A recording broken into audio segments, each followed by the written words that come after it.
इसके बाद आप जितने भी बच्चे हैं, अगर क्लास 10 से आप तैयारी करते हो, जितने भी बच्चे हैं उतने बच्चे से कम 1 साल आप कंपटीशन में आगे रहोगे भाई। तो ये बहुत ही ज़्यादा इंपॉर्टेंट है। Hey everyone, welcome back to Octajam. My name is Deepanshu, graduated from IIT Guwahati and co-founder of Octajam. तो इस वीडियो के अंदर अपन इन डेप्थ डिस्कस करने वाले कैसे आप क्लास 10 केमिस्ट्री को पूरे इन डेप्थ तैयारी करें ताकि आपका नीट एंड जेडब्ल्यू का फाउंडेशन अभी से ही बिल्ड हो जाए। तो पूरे वीडियो में एंड तक बने रहना, चैनल को लाइक एंड सब्सक्राइब जरूर कर देना।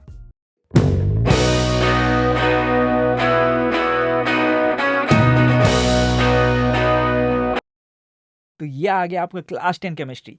जेई एंड नीट फाउंडेशन यही से बिल्ड होता है भाई। देखो, अगर जेई का फॉर एग्जांपल मैं अगर जेई का बात करूं तो ऑलमोस्ट 33% है ना, 33% वेटेज रहता है फिजिक्स केमिस्ट्री मैथ्स।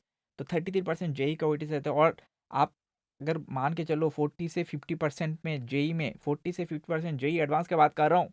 आईआईटी में टॉप आईआईटी क्लोज हो जाता है 40 to 50% में। तो ये समझना बहुत ही ज़रूरी है। 20% तो उसका कट ऑफ जा रहा है जेई एडवांस में।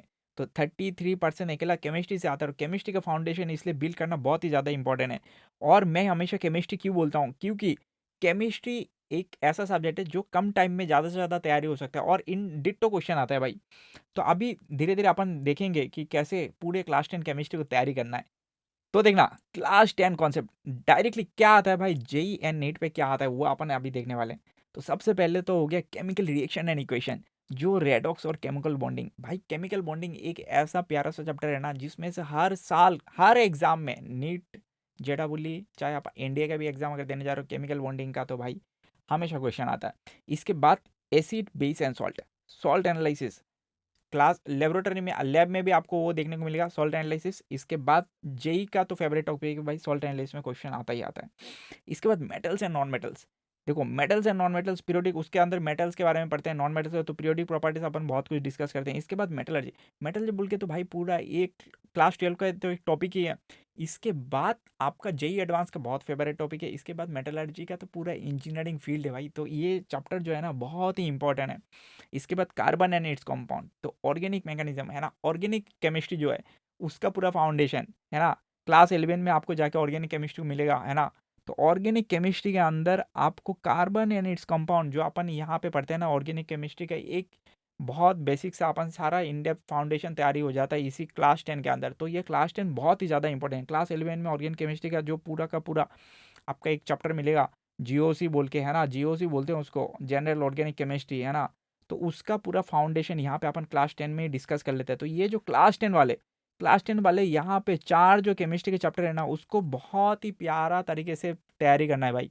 इसके अंदर आपको केमिस्ट्री, देखो पूरे साइंस में 33% अगर साइंस का एक बार अगर मान के चलते हो वेटेज है ना, तो केमिस्ट्री से एक भी क्वेश्चन मिस नहीं जाएगा भाई। मैं अभी बताऊंगा कैसे आपको फॉलो करना है, क्या रोड मैप, अभी रोड मैप पे डिस्कस करेंगे। लेकिन मैं जो बोल रहा हूँ ना, ये चारों चैप्टर बहुत ही इंपॉर्टेंट है क्लास 10 के लिए। तो इंपॉर्टेंट है ही, क्लास 10 में फुल मार्क तो लाना ही है केमिस्ट्री में। इसके आगे जाके भी ये हेल्प होने वाला है। ऐसा नहीं है कि क्लास 10 के बाद ये पढ़ने के बाद वो काम नहीं आएगा, ये 11 में काम आएगा, 12 में काम आएगा। इसके बाद आपको जो कॉलेज मिलने वाला है, इसी बेसिस पे कॉलेज मिलने वाला है यार। केमिस्ट्री फाउंडेशन तैयारी करता है क्लास 10 से ही। तो अभी अपन बात करेंगे क्लास 10 का रोड मैप क्या होनी चाहिए, ठीक है ना। तो मैंने सबसे पहले क्या बोला, NCERT is a skeleton of JEE and NEET है ना, केमिस्ट्री। तो हमेशा आपको कोई भी अगर पूछेगा ना कि यार केमिस्ट्री, किसी से आप अपने सीनियर से अगर पूछोगे एनसीईआरटी पढ़ना चाहिए कि नहीं, हर कोई बताएगा यार एनसीईआरटी को एक बार जरूर रीड करना चाहिए। तो एनसीईआरटी पढ़ने का तरीका जो है ना, वो कैसे पढ़ना चाहिए, वो क्लास 10 से ही अपने को समझ में आना चाहिए। तो क्लास 10 में ऐसे ही बहुत फाउंडेशन, ऐसे जैसे किताब में लिखा हुआ है ऐसा मैंने नहीं पढ़ाया हुआ है, बहुत इन डेप्थ एक रोड में बना के रखा हुआ है। अभी मैं डिस्कस करने वाला हूँ, थोड़ी देर में आपको पता चल जाएगा है ना। Simple realistic and weekly plan plan क्या होनी चाहिए आपका। देखो, वीक 1 में आप केमिकल रिएक्शन एंड इक्वेशन आप पहला चैप्टर पकड़ लो। वीक 2 में आप एसिड बेस एंड सॉल्ट। इसके बाद वीक 3 में मेटल्स एंड नॉन मेटल्स। और वीक 4 में आप कार्बन एंड इट्स कंपाउंड पकड़ लो।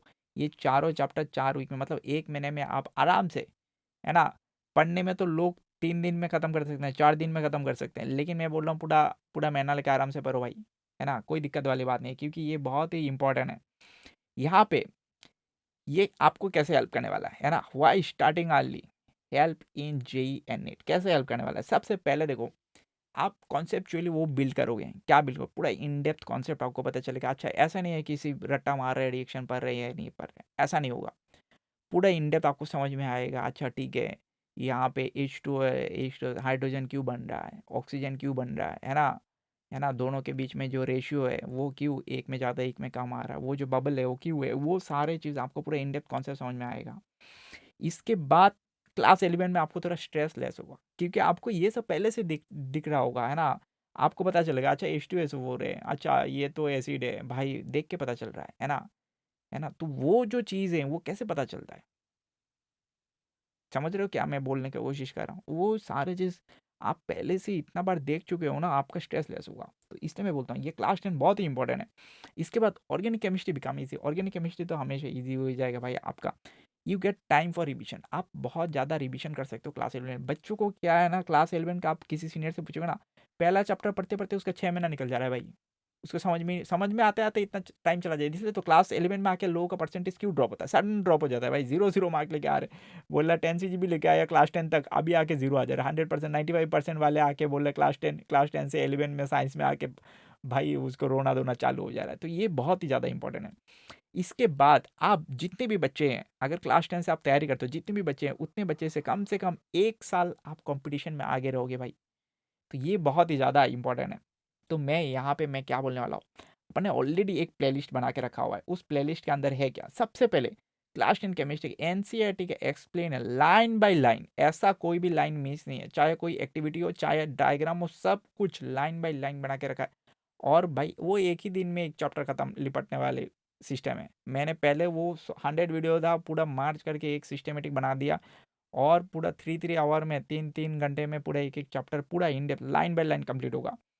इसके बाद एक पूरे एक वीडियो सीरीज बना के रखा हुआ है जिसके अंदर है, इसी प्लेलिस्ट के अंदर सब मिल जाएगा। इस रिएक्शन मैकेनिज्म पूरा मास्टर क्लास बना के रखा है, हर एक चैप्टर का जितने भी रिएक्शंस हैं, क्योंकि एग्जाम में डायरेक्ट क्वेश्चन आता है तुम्हारे रिएक्शन का।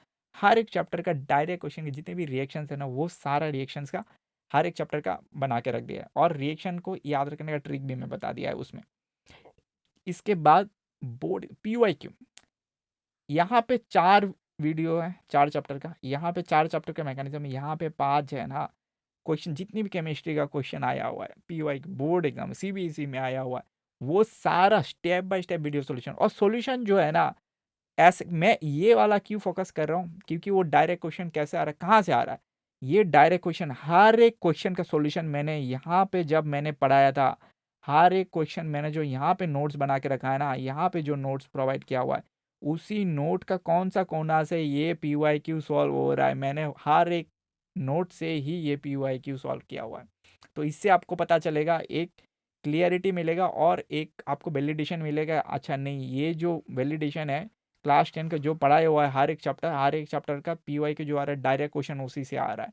तो इससे आपको ये पता चल जाएगा। तो ये जो प्लेलिस्ट है ना, क्लास 10 वालों के लिए मैं हमेशा बोलता हूँ, जेई एंड नीट का जितने भी बच्चे ड्रीम कर रहे हो ना, जो तुम्हें IIT में जाना है, तुम्हें एम्स में जाना है, तो तुम्हें ये क्लास 10 से ही तैयारी करना चाहिए भाई। हर बच्चे कोटा में अगर देखोगे, जो जो टॉप टॉप भाई CTA बच्चे बचपन से चालू कर देते हैं। और क्लास 10 तो भाई मैं तो ये नहीं बोल रहा हूँ तुम्हें क्लास 11 का बुक लेके आके पढ़ना है, तुम्हें तो बोल रहा हूँ क्लास 10 का जो तुम्हारे जो 4 चैप्टर है उसी को क्लास 10 के बोर्ड के बेसिस पे आप तैयारी करो। और इस प्लेलिस्ट के अंदर मैंने लाइन बाय लाइन NCERT को ऐसे एक्सप्लेन करके रखा है ताकि वो आगे जाके भी आपको हेल्प करे, और बहुत बेसिक तरीके से आपको बहुत प्यार से आपको वो समझा के रखा हुआ है। तो आप उस वीडियो को जाके देखो, और प्लेलिस्ट एक बार मैं नीचे भी डिस्क्रिप्शन में डाल दूंगा कि आप वहाँ पे मिल जाएगा, और वीडियो के एंड स्क्रीन में तो आपको दिख ही रहा होगा, है ना।